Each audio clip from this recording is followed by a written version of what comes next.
Bismillahirrahmanirrahim. Assalamualaikum warahmatullahi wabarakatuh. Alhamdulillahirabbil alamin. Wassalatu wassalamu ala al-mab'uthi rahmatan lil alamin wa ala alihi wa sahbihi wa man tabi'ahum bi ihsanin ila yaumiddin. Amma ba'd. Bapak-bapak hadirin kaum muslimin, jamaah salat maghrib dan isya yang senantiasa dirahmati Allah. Pertama-tama kita senantiasa memuji Allah Subhanahu wa taala dan bersyukur kepadanya atas segala limpahan rahmat dan hidayahnya, sehingga pada malam hari ini kita masih dipertemukan Allah di rumah Allah dalam rangka menjalankan kewajiban kita salat maghrib secara berjamaah yang akan kita lanjutkan juga dengan salat isya secara berjamaah insyaallah. Salawat dan salam senantiasa tercurahkan kepada junjungan kita Nabiullah Muhammad sallallahu alaihi wasallam beserta keluarga dan para sahabatnya, para pengikutnya yang tetap setia berpegang teguh pada sunnah-sunnah beliau dan para sahabatnya hingga hari kiamat kelak. Amin ya rabbal alamin. Bapak hadirin rahimakumullah, sebagaimana biasa kita melanjutkan pembahasan kita dari kitab Al-Ilmi, Kitabul Ilmi di Fadilatul Syekh Muhammad Ibn Salih Al-Utsaimin rahimahullahu taala, yaitu kitab Al-Ilmu yang ditulis oleh yang mulia Syekh Muhammad bin Salih Al-Utsaimin.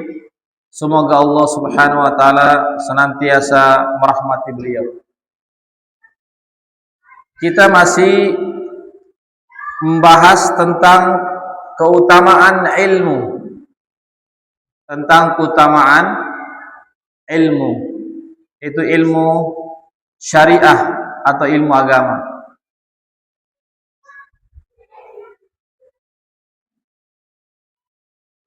Dalam kitab ini disebutkan, ya, saya mau mengulang kembali atau melanjutkan kembali apa yang sudah kita bahas pada pekan yang lalu, ya, di antara keutamaan ilmu syar'i sebagaimana disebutkan dalam kitab ini, annahu yabqa wal malu yafna,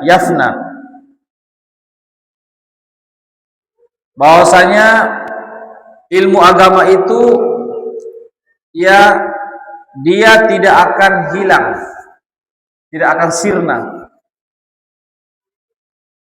sedangkan harta itu akan habis.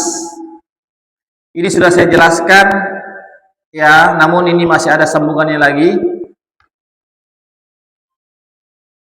Fahada Abu Hurairah radhiyallahu anhu min fuqara'is sahabah hatta innahu yasqutu minal ju'i kal mughma alaih. Dan Abu Hurairah, semoga Allah meridhai beliau, di antara sahabat Nabi yang miskin. Ya, Abu Hurairah di antara sahabat Nabi yang miskin. Hatta innahu yasqutu minal ju', sampai-sampai dia pernah pingsan karena kelaparan. Bayangkan ya, ini sahabat Nabi Pak, pernah pingsan itu karena kelaparan.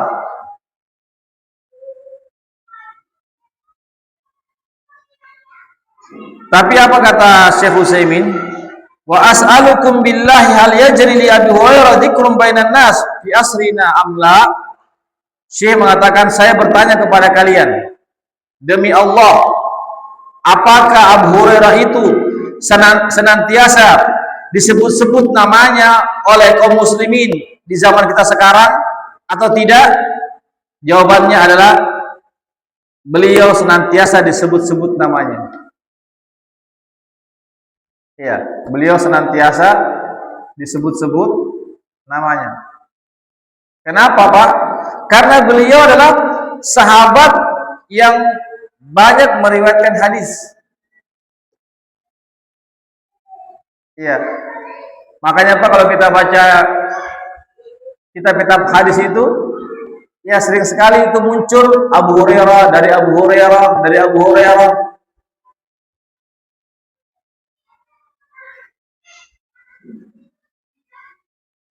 Dari segi harta dia orang miskin, tapi dari segi ilmu dia kaya ilmu. Dia miskin harta tapi kaya ilmu. Jamaah sekalian, kenapa kaya ilmu ini Pak tidak akan hilang? Sampai sekarang Abu Hurairah terus mengalir pahalanya. Iya, setiap kita baca hadisnya Pak, apalagi kalau kita amalkan hadisnya, kita sampaikan, maka pahala yang kita kerjakan Pak itu mengalir pahalanya ke Abu Hurairah, sahabat Rasulullah SAW. Ini menunjukkan bahwasanya itu ilmu agama Pak tidak pernah habis. Terus, meskipun Abu Hurairah sudah meninggal dunia Pak 14 abad yang lalu, tetapi jasa-jasanya berupa peninggalan hadis, periwayatan hadis yang sampai kepada kita Pak, itu terus menjadi amal jariah beliau. Ya mas sekalian, menjadi amal jariah.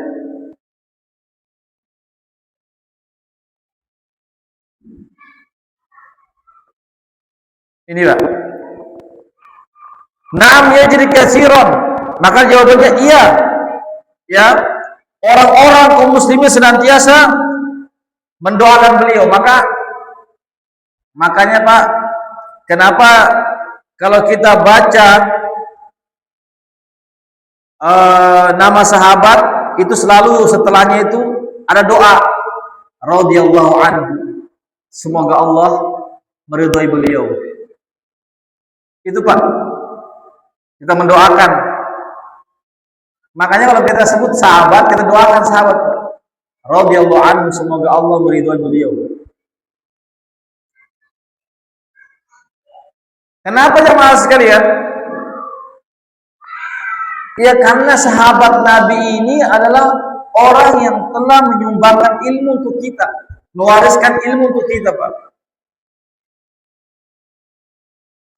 Kan kita ini kan bisa mengenal agama itu kan melalui sahabat Nabi kan? Iya. Itu hadis-hadis Nabi itu Pak yang begitu banyak, itu kan sahabat yang meriwayatkan. Makanya apa balas jasa kita terhadap mereka? Kita doakan mereka. Kita mendapatkan ilmu dari mereka dan kita doakan mereka. Itu namanya balas budi. Jamaah sekalian.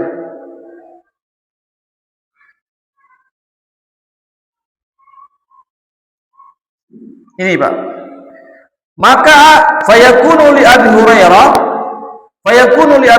ta'ajrun min man intafa bi hadisi. Maka Abu Hurairah mendapatkan pahala orang yang mengamalkan hadisnya. Jamaah sekalian. Jadi hadis-hadis yang diamalkan oleh kaum muslimin itu mengalir pahalanya kepada Abu Hurairah tanpa mengurangi pahalanya Abu Hurairah, tanpa mengurangi pahala orang yang mengamalkan hadisnya Abu Hurairah.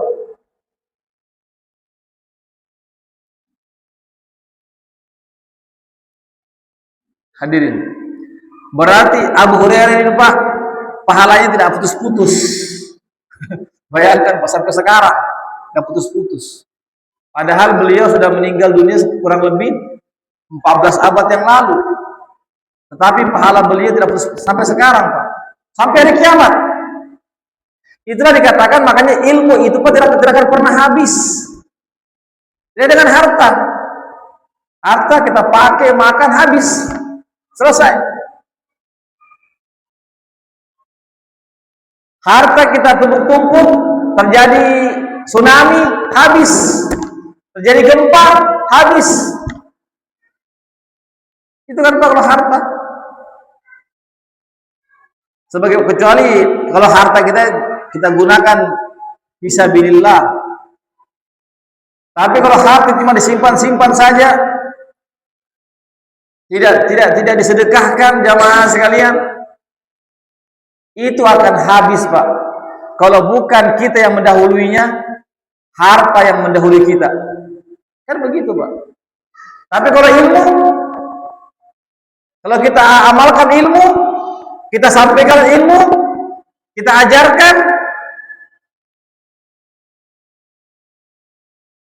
jamaah sekalian, seperti tadi kita pelatihan jenazah, itu ilmu loh Pak. Iya. Berarti ustadznya insya Allah mendapatkan pahala kalau kita amalkan Pak. Iya. Jamaah sekalian, ini hadirin yang harus kita, ya, jadi jangan sampai kita cuma semangat mencari harta tetapi tidak semangat mencari ilmu. Ini yang saya garis bawah ini Pak. Dengan alasan Ustaz, saya ini kan seorang pegawai, pulang pagi, pergi pagi, pulang sore, belum lagi macetnya sampai di rumah. Tidak ada waktu Ustaz untuk belajar agama Ustaz. Apa yang akan kita jawab di hadapan Allah nanti pada hari akhirat? Apa yang kita akan jawab Pak di hadapan Allah nanti pada hari akhirat?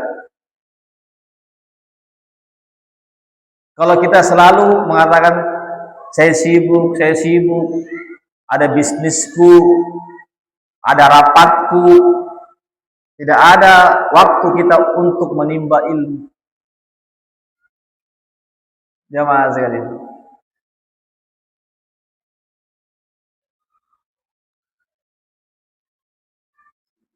Oleh karena itu disebutkan dalam kitab ini, ya, fa'alaika ya talibal ilmi an tastamsika bil ilmi. Wahai para penuntut ilmu, maka hendaklah engkau berpegang teguh kepada ilmu. Kita disuruh Pak berpegang teguh kepada ilmu. Jadi kalau saya katakan Pak, penuntut ilmu itu jangan kita pikirkan itu bahwasanya penuntut ilmu itu kalau kita kuliah di Stiba misalnya, atau kuliah di UIN, Alauddin, atau di mana, di sekolah-sekolah atau di kampus-kampus Islam, tidak Pak. Itu tahu Pak, itu sahabat tidak ada S1, S2, S3. Itu sahabat tidak ada profesor Pak, tidak ada yang doktor, tidak ada yang master, tidak ada Pak. Tetapi sahabat Pak belajar ilmu di masjid-masjid. Jadi sebenarnya itu hukum asalnya itu Pak. Tempat itu belajar Pak bukan di sekolah-sekolah, sebenarnya di masjid. Makanya masjid itu harus jadikan sebagai markas untuk belajar. Bukan cuma sholat saja itu masjid.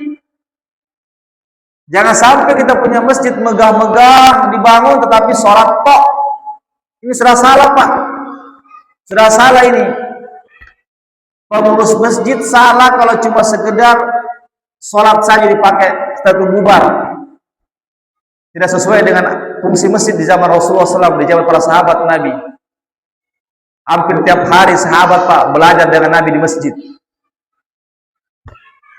Seandainya Nabi tidak takut bosan sahabat, setiap hari sahabat Nabi ajarkan kepada sahabat Pak di masjid. Seandainya tidak bosan, hampir tiap hari Nabi ajarkan Pak. Jamaah sekalian. Ya, ini kita punya masjid ini Pak baru sepekan sekali Pak. Kalau perlu kita tingkatkan. Bagaimana Pak Aris? Ditingkatkan ya.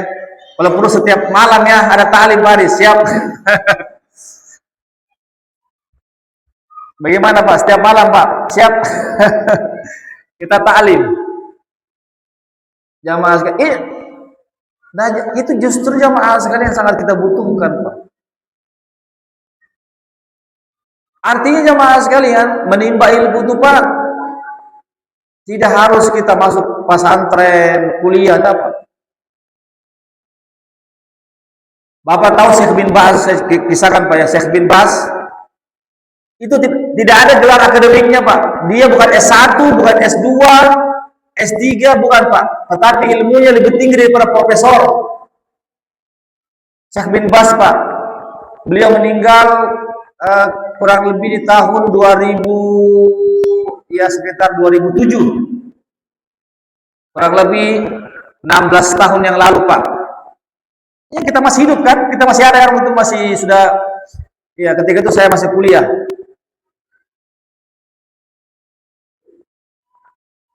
Tapi ilmunya Pak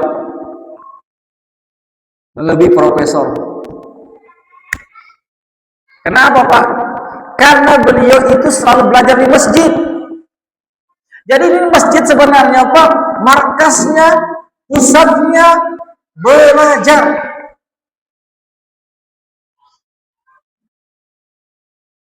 Bapak tahu Universitas Al-Azhar Kairo di Mesir? Itu sebelum berdiri Pak, sebelum berdiri kampus-kampus, tempat gedung-gedung, itu di masjid awalnya Pak orang belajar. Bukan di kampus-kampus yang bangunannya megah-megah, tidak Pak. Disitulah keberkahan Pak masjid Pak. Itu keberkahan orang yang belajar di masjid Pak dibanding dengan di luar masjid. Karena apa? Masjid adalah rumah Allah. Orang yang datang ke masjid adalah tamunya Allah. Kita semua ini Pak tamunya Allah. Mestinya kita berbahagia tatkala ada panggilan azan, wah saya diundang lagi oleh Allah ini. Mestinya kan begitu. Kamu Lestari? Iya, mestinya kita begitu kan. Mestinya kita justru senang ketika dipanggil oleh Allah Subhanahu wa taala ke masjid. Tapi sekali lagi Pak, fungsi masjid bukan cuma sujud, ruku saja, selesai. Bukan cuma sholat doang, harus belajar. Apa yang kita pelajari? Al-Quran. Bagaimana tafsir Al-Quran?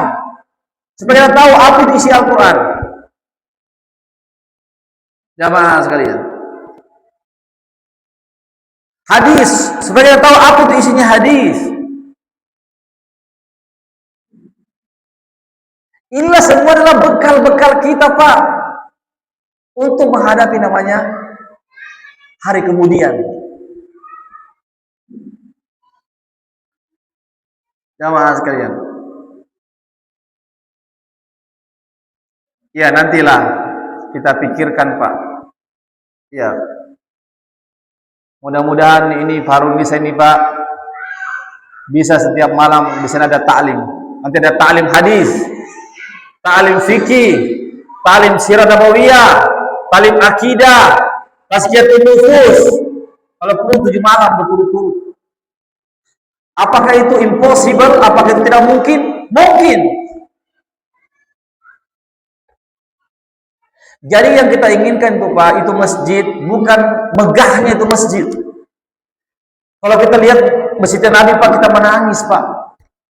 Bagaimana itu masjidnya Nabi Pak? Ini marmer ini mahal ini Pak, marmer Pak. Masjid Nabi itu Pak, alasnya tanah, pasir. Jamaah sekalian, lampunya masih lampu-lampu tembok, lampu-lampu minyak. Jamaah sekalian, atapnya masih pelepah-pelepah kurma. tiang-tiangnya masih dari pohon-pohon kurma. Jamaah sekalian, tetapi hampir setiap hari para sahabat belajar di masjid tersebut.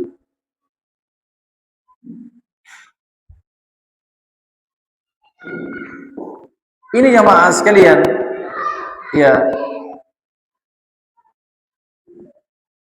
Kenapa Pak? Kenapa perlunya itu ta'lim sering-sering di masjid Pak? Karena boleh jadi ada orang yang tidak punya waktu malam Ahad datang ke sini kan? Ya, Ustaz, kalau malam Ahad saya sibuk Ustaz, saya harus jalan-jalan ini. Saya punya waktu cuma malam Selasa. Berarti kita harus fasilitasi malam Selasa juga.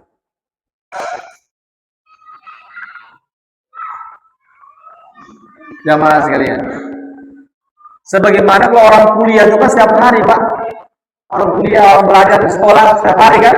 Senin, Selasa, Rabu, minimal 5 hari lah dalam sepekan. Jamaah sekalian. Supaya orang bisa memilih. Oh, saya punya waktu nanti malam Selasa. Oh, di sana alhamdulillah di Parung Nisa ya majelis talimnya itu ya bukan cuma satu malam saja. Jadi yang tidak bisa malam Ahad bisa pilih malam Selasa. Yang tidak bisa malam Selasa bisa malam Jumat misalnya.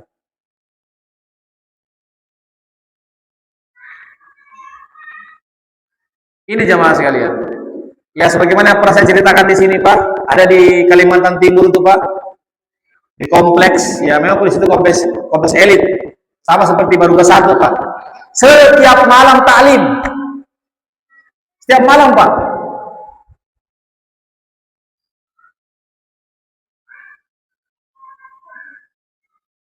Coba bayangkan Pak, kalau orang-orang kaya paham agama Pak, cintanya terhadap agama luar biasa Pak. Sekarang saya mau bertanya, sekarang di kompleks mana Pak di Makassar yang setiap malam taklim Pak? Masjidnya. Baruga 1, apakah Baruga 1 itu setiap malam taklim? Saya kurang tahu juga. Apalagi Pak, kompleks-kompleks elit sini yang ada di Makassar, yang kita taklim ada setiap malam. Jamaah sekalian. Bapak tahu apa itu surah Al-Asr, bunyi ayat pertamanya, wal asr innal insana lafi khusr illal ladina amanu. Apa maksudnya itu Pak? Demi masa, demi waktu, semua manusia itu benar-benar dalam kerugian. Semua manusia Pak, tanpa terkecuali. Orang Arab yang bukan Arab, orang raja yang bukan raja, pejabat yang rakyat biasa, orang kaya, orang miskin, laki-laki, perempuan, semuanya rugi Pak. Kecuali orang yang beriman. Siapakah yang dimaksud dengan orang yang beriman? Kata ulama, orang yang berilmu. Berarti kalau kita ingin tidak rugi Pak, di dunia ini lebih-lebih di akhirat, maka kita harus berilmu. Jamaah sekalian. Kalau kita ingin tidak rugi hidup di dunia ini Pak, kita harus berilmu. Ilmu dulu Pak, baru amal, baru dakwah, baru kita bersabar.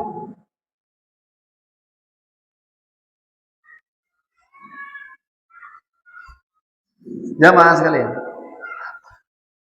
Ini Allah bukan disebutkan dalam Al-Quran, wal asr innal insana lafi khusr illal ladina sabaru. Bukan begitu. Demi masa sesungguhnya manusia itu benar-benar kerugian kecuali orang yang bersabar, orang yang berdakwah, orang yang beramal, dan orang yang beriman. Tapi orang yang beriman dulu. Tingkatannya Pak, iman dulu, amal, dakwah, sabar. Jangan dibalik. Sabar dulu, baru berdakwah, baru beramal, baru beriman. Salah. Coba Pak, Ini Al-Quran loh Pak. Al-Quran itu Pak, susunan ayat-ayatnya. Al-Quran itu Pak, itu bukan Nabi yang susun Pak. Allah Subhanahu Wa Taala yang perintahkan Nabi untuk letakkan di sini tempatnya, ya Rasul, tempatkan di sini. Jadi yang pertama itu iman dulu Pak. Sekarang saya bertanya, bagaimana iman kita benar kalau ilmu kita tidak ada? Karena apa? Karena iman itu Pak, fondasinya ilmu. Berarti jamaah sekalian menunjukkan bahwasanya umat Islam itu harus memberikan porsi yang besar untuk belajar ilmu agama. Itu maksudnya Pak. Itu maksudnya. Bukan beramal. Karena amal tanpa ilmu tidak diterima. Tidak diterima Pak. Amal. Di ilmu udah tahu ilmunya, ditolak. Makanya Allah dalam surah itu menempatkan ilmu dulu. Berarti kita sebagai seorang muslim Pak harus semangat belajar ilmu. Jamaah sekalian, harus terus belajar. Iya.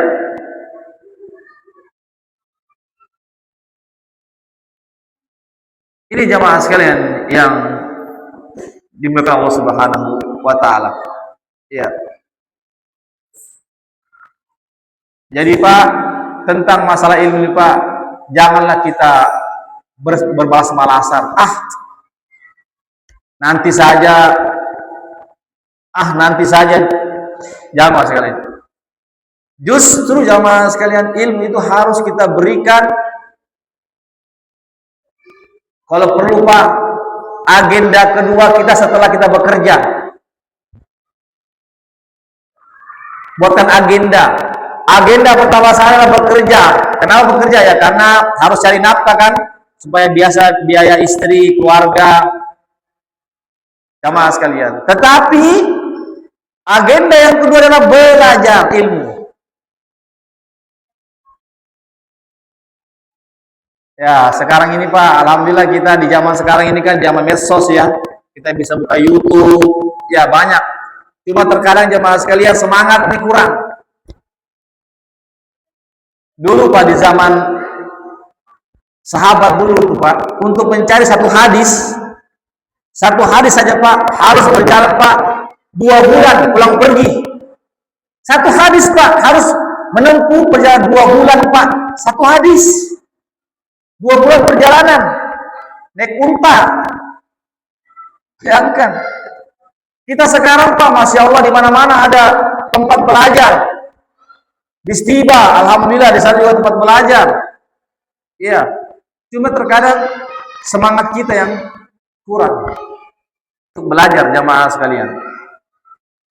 Jadi jangan sampai waktu kita ini Pak banyak terbuang sia-sia.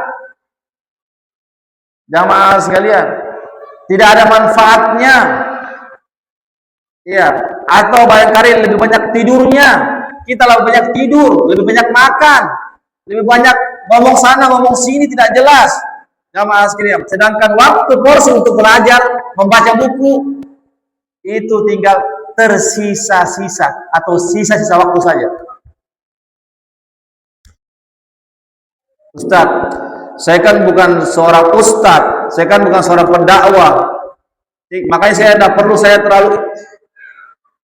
Ini Pak bukan masalah pendakwah atau seorang ustadz, tidak. Ilmu itu Pak untuk pribadi masing-masing. Jamaah sekalian, ilmu itu untuk pribadi masing-masing, bukan persoalan ustadz atau tidak ustadznya. Jamaah sekalian. Kenapa? Itu tadi, karena amal itu, dakwah itu harus ditopang dengan ilmu tadi. Jamaah sekalian.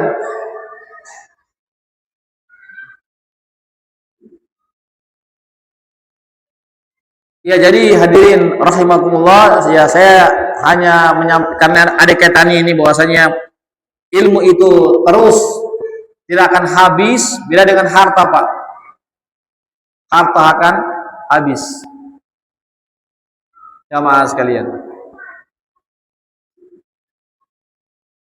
Ya. Contoh lagi, Pak, tentang masalah ya akidah. Masalah akidah itu penting untuk dipelajari. Iya.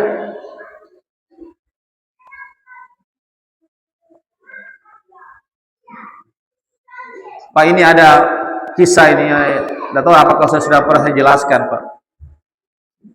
Ini orang Muslim, tapi dia bertobat. Dia ingin cepat kaya, pakai bantuan jin. Cepat kaya, Pak, pakai bantuan jin. Ini yang ceritakan teman saya, Pak.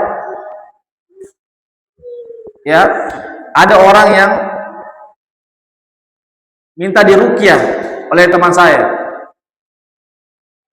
Namanya Dr. Hakim, alumni Mesir. Dia ingin bertobat. Selama ini, Pak, betul, dia cepat jadi orang kaya. Tapi apa? Dia menggunakan jin. Tapi jin mempersyaratkan. Ingat, Pak, ya, itu jin tidak memberikan bantuan cuma-cuma kepada kita. Dia ada namanya persyaratan-persyaratan. Itu apa? Saya bantu kamu, tapi dengan syarat kamu sholat menghadap ke timur, bukan ke barat. Ini barat, Pak. Kiblat kita di Indonesia menghadap ke barat. Ya, ada yang menghadap ke timur, ya. Kalau kita di Indonesia ini menghadap ke barat. Itu timur, Pak. Itu utara, di selatan. Apa kata jin itu? Boleh saya bantu, tapi dengan syarat menghadap ke timur. Dilakukan, Pak. Betul. Dalam beberapa hari, Pak, cepat kaya, Pak. Banyak sekali uangnya. Itu jin itu, Pak. Bapak tahu kisahnya Nabi Sulaiman? Tapi Nabi Sulaiman, Pak, jangan kita bandingkan dengan Nabi Sulaiman. Itu Nabi Sulaiman, Pak. Itu jin itu di bawah kekuasaan Nabi Sulaiman. Itu Nabi Sulaiman, Pak. Jin itu tunduk kepada Nabi Sulaiman. Kalau kita tunduk kepada jin, itu bahaya. Sebagaimana tadi ini orang. Ini saya kisahkan ini, Pak, bukan hoax, Pak. Teman saya yang dia sampaikan ke saya, dia orang Pangkep. Dr. Hakim namanya, Abdul Hakim, alumni Mesir. S1, S2, S3 di Mesir. Sampai sekarang masih ada dia. Iya, orang Pangkep. Iya, mengajar di Pangkep dia. Dia ceritakan ke saya. Dan orang itu akhirnya, Pak, bertobat, Pak. Menyesal dia. Itu kan karena apa? Karena dari ilmu. Itu, Pak, kenapa? Dia karena dari ilmunya, Pak, rela menjual agamanya untuk harta benda yang akan sirna, ya tidak akan kita bawa mati ini harta, Pak. Untungnya dia sadar, Pak, mau bertobat. Jamaah sekalian. Ini hadirin. Ya, jadi ini persoalan akidah ini penting sekali, Pak. Ya, persoalan akidah penting, Pak. Ya, agar kita tidak terjerumus dalam namanya kesyirikan, kekufuran. Hadirin.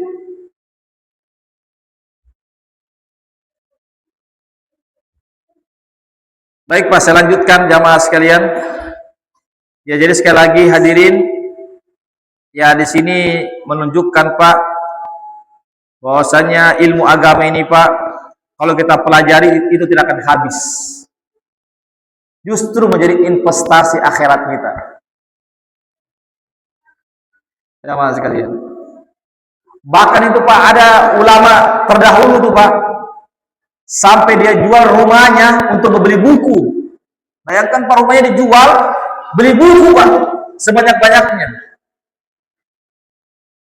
Jamaah sekalian, para ulama terdahulu. Kenapa? Karena mereka tahu sekali, Pak, tentang keutamaan ilmu dibandingkan keutamaan harta. Jamaah sekalian. Ini hadirin, ya, saya lanjutkan di sini Pak tentang hadis Rasulullah sallallahu alaihi wasallam, "Idza matal insanu inqata anhu amalu illa min salas." Apabila seorang manusia atau seorang muslim meninggal dunia, maka terputuslah seluruh amalannya kecuali 3. Shadaqatun jariyah, yaitu amal jariyah, sedekah jariyah, atau ilmun yantafu bihi, ilmun yang dimanfaatkan, atau ilmu yang diajarkan kepada orang lain, awaladun soleh yad'ulah, atau anak yang soleh yang mendoakan orang tuanya. Ini 3 Pak. Jamaah sekalian, 3.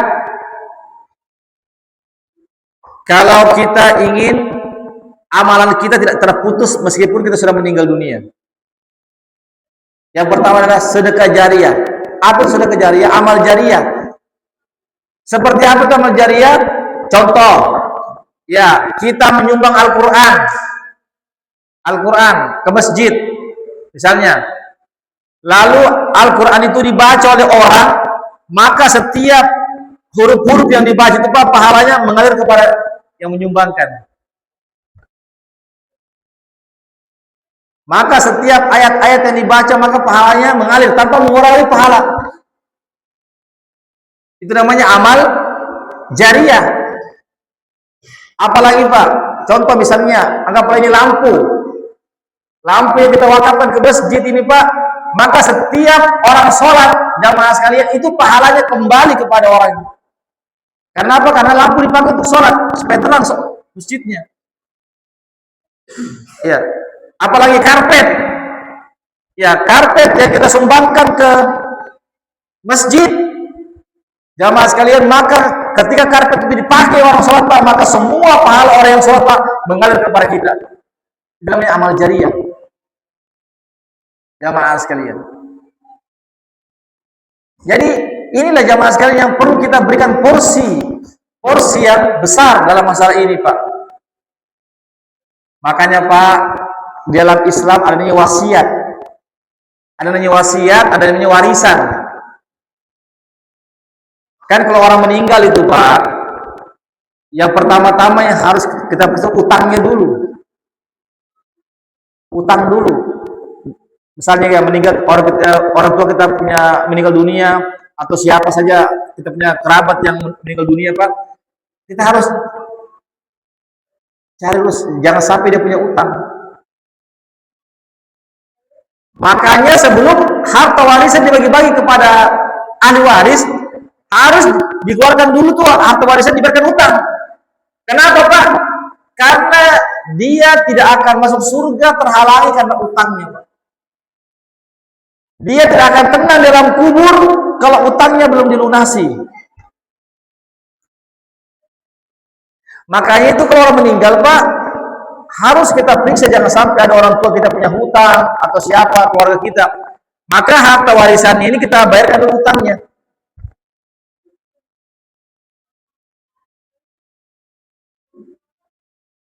Yang kedua, jamaah sekalian, tentang orang yang meninggal itu Pak, yang perlu kita perhatikan wasiat. Wasiatnya, jangan sampai ada orang tua kita berwasiat. Itu wasiat itu Pak, paling maksimal 1/3 dari harta warisan. Wasiat itu minimal maksimal 1/3 dari harta warisan, kecuali kalau disepakati oleh ahli waris boleh lebih dari 1/3. Contoh misalnya ada seseorang ketika dia mau meninggal dunia, dia berwasiat, "Nak, kalau saya meninggal nanti Nak, 1/3 hartaku Nak, saya sumbangkan ke masjid." Misalnya, 1/3 hartaku Nak, saya sumbangkan untuk panti asuhan misalnya. Ini wasiat Pak, harus dijalankan, jangan disembunyikan, berdosa. Betul berkurang harta warisannya kan Pak? Berkurang kan Pak? Berkurang. Yang tadinya full menjadi 2/3 karena dikeluarkan 1/3. Itu harus dijalankan Pak oleh para pewaris. Tidak boleh disembunyikan. Kalau saya keluarkan ini berkurang harta warisan ini, itu serakah namanya. Jamaah sekalian, Kita akan dituntut oleh Allah Subhanahu wa taala nanti pada hari akhirat. Kenapa Anda tidak menjalankan ini wasiat bapakmu? Bapakmu sudah pernah dia berwasiat sebelum meninggal agar sepertiga hartanya itu disumbangkan ke masjid. Kenapa kamu tidak sumbangkan? Kenapa kamu membagikan ke kerabat-kerabat ke warisan? Jadi harta warisan ini Pak, jangan langsung dibagi. Lihat dulu utangnya orang tua kita. Ada tidak? Kalau ada, keluarkan dulu utang. Pasti harta warisan berkurang kan? Karena utang belum dibayar. Lihat dulu wasiatnya. Jangan sampai dia pernah berwasiat. Yuk, kalau orang kaya Pak, sebaiknya berwasiat. Ini bukan perkataan saya, ini perkataan para ulama yang saya baca Pak. Kalau kita merasa diri kita orang kaya, sebelum kita meninggal dunia Pak, berwasiat jamaah sekalian. Kenapa? Karena boleh jadi kalau harta warisan itu Pak langsung dibagikan anak-anak kita, boleh jadi habis. Tapi kalau wasiat Pak, itu amal jariah kita. Amal jariah apa? Saya wasiatkan untuk misalnya beli mobil ambulans dipakai oleh kaum muslimin. Atau saya wasiatkan di kampung sana belum ada air bersih buat subur. Itu wasiat Pak. Itu sebaiknya kalau kita merasa diri orang kaya. Jangan jadi harta warisan semua. Keluarkan sepertiga Pak. Apalagi kalau anak-anak kita orang kaya. Apalagi anak kita orang kaya Pak. Jamaah sekalian. Makanya Pak, ini saya penyampaian kepada kita semua, ya jamaah sekalian. Kalau kita misalnya orang kaya, hendaklah kita berwasiat Pak, berwasiat. Tapi wasiatnya apa? Untuk disedekahkan menjadi amal jariah. Misalnya, untuk apa? Pembangunan masjid misalnya, pembangunan masjid. Apalagi untuk membiayai dakwah misalnya, untuk membiayai pendidikan orang-orang miskin. Ini semua yang kita ada Pak. Itu wasiat loh Pak.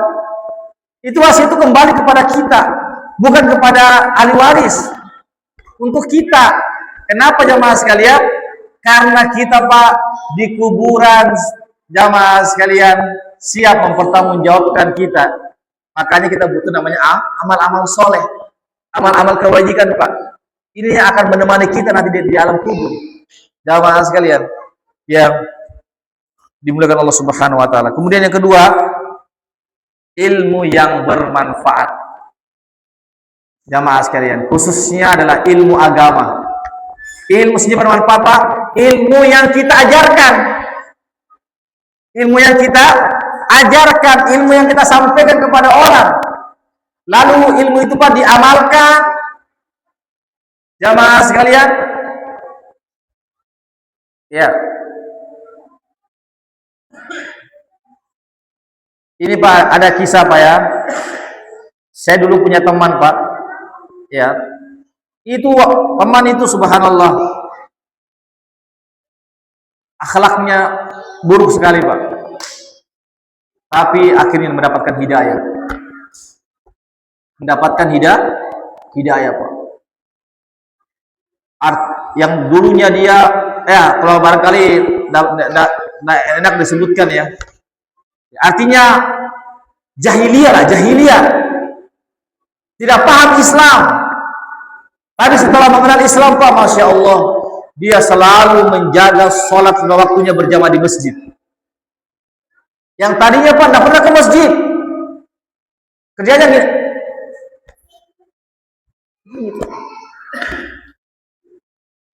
Suka berkelahi, suka tawuran, tapi dapat hidayah Pak, Masya Allah. Selalu saya pernah dapatkan Pak. Saya pernah dapatkan, sampai saya sempat menangis. Teman saya Pak, teman SMA, SMP. Ya, satu ketika saya ke masjid Pak, subuh-subuh ke masjid, saya mau sholat subuh. Ketika itu Pak, masjid ini masih bunyi-bunyi, ya masih selawatan. Masih selawatan Pak, belum azan, subuh ini Pak. Kemudian saya mau pergi berwudu. Di masjid tersebut saya dengar ada suara orang yang sedang berwudu. Pas saya dekati, ternyata dia yang dulu tidak pernah ke masjid, yang dulu balok, tawuran, rewa, tapi setelah mengenal Islam, subhanallah tidak pernah lepas Pak. Dan beliau, semoga Allah merahmati beliau, beliau sudah meninggal dunia. Siapa yang teman Pak? Teman kampung saya, teman sekolah, teman kampung juga sudah meninggal dunia. Alhamdulillah dia sudah bertobat Pak.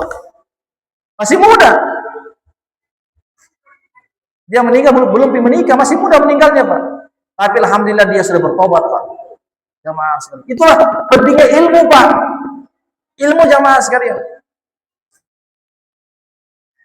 Bagaimana dengan Umar bin Khattab? Ini Pak. Umar bin Khattab ini Pak, orang yang paling rewani, orang yang paling jago, orang yang paling pemberani, orang yang paling kuat Pak di mana? Di Mekah pada saat itu Pak. Orang yang paling jahat, orang yang ingin sekali membunuh Nabi Pak, itu Umar bin Khattab. Iya, itu Umar Pak, ketika masuk Islam, itu Umar Pak, itu Umar itu tinggi postur tubuhnya Pak. Kalau beliau naik kuda, itu Umar Pak, kalau naik kuda Pak, itu kaki sampai ke tanah. Coba Pak, Umar Ibnu Khattab, khalifah yang kedua Pak, kalau naik kuda, itu kakinya sampai ke tanah. Ketika dia masuk Islam Pak, ketika masuk Islam, karena orangnya rewa, siapa yang ingin dia tantang semua orang musyrik untuk duel satu lawan satu.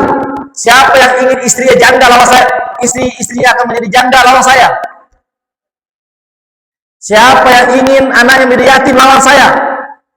Ketika dia masuk Islam Pak, ditantang semua orang, tidak ada yang berani Pak. Abu Jahal, Abu Lahab, Umayyah, dan semua berani Pak. Tetapi ketika masuk Islam bagaimana Pak? Ya, artinya itu Umar Pak, orang yang pemberani Pak. Tidak ada yang bisa kalahkan Umar. Jamaah sekalian, saya ingin garis bawahi di sini, ya, Umar bin Khattab jamaah sekalian, ya ketika masuk Islam sampai-sampai Pak, ininya Pak berbekas warna hitam Pak di bawah matanya. Disebutkan dalam riwayat Pak, kisah ada bekas warna hitam Pak. Kenapa? Dia selalu menangis setiap malam. Umar bin Khattab Pak, dulu hatinya keras Pak, lebih keras daripada batu. Bagaimana kisah Umar itu Pak mendapatkan hidayah? Membaca surat Toha. Toha ma anzalna alaikal qur'ana litasqa illa tadhkiratan liman yakhsha. Toha Pak, beberapa ayat Pak. Langsung dulu hatinya. Berarti Pak, kalau kita ingin dulu hati kita, memang kita harus dekat dengan Al-Quran. Kita harus belajar ilmu Pak, hati kita lulu. Kenapa Umar lulu hatinya? Karena tahu artinya itu apa surat Toha. Kalau saya bacaan Toha Pak kepada kita, barangkali kita tidak tahu artinya apa. Toha ma anzalna alaikal qur'ana litasqa illa tadhkiratan liman yakhsha. Kita kan tidak tahu artinya kan? Maka hati kita tidak lulu. Itu Umar Pak, karena tahu artinya, dulu hatinya Pak. Akhirnya apa? Ya Rasulullah, saya menyatakan diri saya Islam. Asyhadu an la ilaha illallah wa asyhadu anna Muhammadur Rasulullah. Intinya adalah, kalau hati kita ingin dulu, maka kita harus belajar. Kita harus dekat dengan Al-Quran dan Sunnah Rasulullah Sallallahu Alaihi Wasallam. Barangkali jemaah sekalian yang bisa kami sampaikan, karena juga sudah masuk waktu. Silakan Pak, kalau ada yang mau bertanya atau menambahkan, dipersilakan. Silakan Pak, kalau bertanya. Ya, silakan Pak.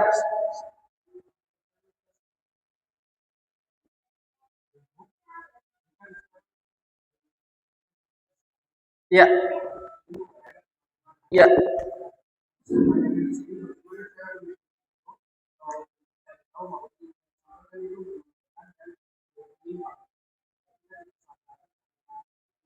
Bagus sekali pertanyaan Bapak, luar biasa Pak. Iya. Sekarang ini kan Pak zaman medsos Pak ya, kita bisa akses di mana-mana ya. Kita bisa dengar ceramah di mana-mana, di kamar kita, di mobil, di kantor Pak. Ada nih media sosial Pak. Cuma masalahnya guru yang mana? Penceramah siapa? Ustadz siapa? Jangan sampai sembarang-sembarang. Adalah ustadz yang menyampaikan qala Allah wa qala Rasul, yaitu akan menyampaikan Al-Quran dan Sunnah Rasulullah Sallallahu Alaihi Wasallam. Iya, itu yang kita pilih. Ya, ustadz yang menyampaikan ini landasannya Al-Quran, itu Pak, karena itu agama harus berdasarkan Al-Quran dan Sunnah Rasulullah Sallallahu Alaihi Wasallam dan juga pemahaman para sahabat Nabi. Ingat Pak, pemahaman para sahabat Nabi, bukan pemahaman orang per orang. Jamaah sekalian, bukan pemahaman orang per orang, tapi harus pemahaman para sahabat Rasulullah Sallallahu Alaihi Wasallam. Iya Pak. Nah boleh kita pahami sendiri itu agama. Contoh Pak, ya ini ada orang yang salah memahami. Dikatakan, ya, "Faman syaa falyu'min wa man syaa falyakfur. Inna a'tadna lidh-dhalimina nara." Ya. Barang siapa yang ingin beriman, maka hendaklah dia beriman. Siapa yang ingin kafir, maka hendaklah dia kafir. Ini kan ada orang yang salah menafsirkan ini, Pak. Karena dia menafsirkan dengan pemikirannya sendiri, tidak membawa ini ayat bagaimana para sahabat Nabi menafsirkannya. Dia mengatakan bahwasanya ini ayat membolehkan kita, terserah kita memilih kafir atau memilih jadi orang beriman. Itu Pak, menurut dia. Ini saya baca Pak di sebuah media sosial. Iya. Inilah pemahaman yang sangat-sangat salah. Dalam ayat itu tidak ada Allah memberi kita pilihan. Pilihan cuma satu saja, yaitu apa? Ada ayat selanjutnya, "Inna a'tadna lidh-dhalimina nara." Sesungguhnya Allah Subhanahu wa taala mempersiapkan neraka bagi orang-orang yang kafir, orang-orang yang zalim. Berarti ayat ini bukan pilihan tapi ancaman. Tuh, ini Pak, hati-hati. Yang menyampaikan ustadz juga, tetapi menggunakan akalnya. Jadi Al-Quran dan Sunnah harus pemahaman para sahabat Nabi Pak. Makanya kita harus menelusuri bagaimana perkataan Nabi, memahami teks kontekstual ini ayat dan hadis, bukan dengan pikiran kita Pak. Kalau setiap orang Pak, wah kacau ini agama Pak, kacau, wah ini begini kapan maksudnya, begini kapan maksudnya ini. Dan bisa harus kita kembali kepada ulama-ulama terdahulu yang menjelaskan Pak. Jadi ini agama Pak harus ada para sahabat yang menjelaskannya Pak, bukan cuma kita saja yang memahami ini Pak. Ya, jamaah ini contoh saya jamaah sekalian. Ini ada lagi Pak, sebagaimana yang pernah saya sebutkan, cuma waktunya sangat terbatas Pak ya. Insya Allah di lain waktu saya akan jelaskan. Demikianlah jamaah sekalian, karena waktu juga sudah azan di luar. Insya Allah kita akan sambung pekan depan. Wabillahi taufiq wal hidayah. Wassalamualaikum warahmatullahi wabarakatuh.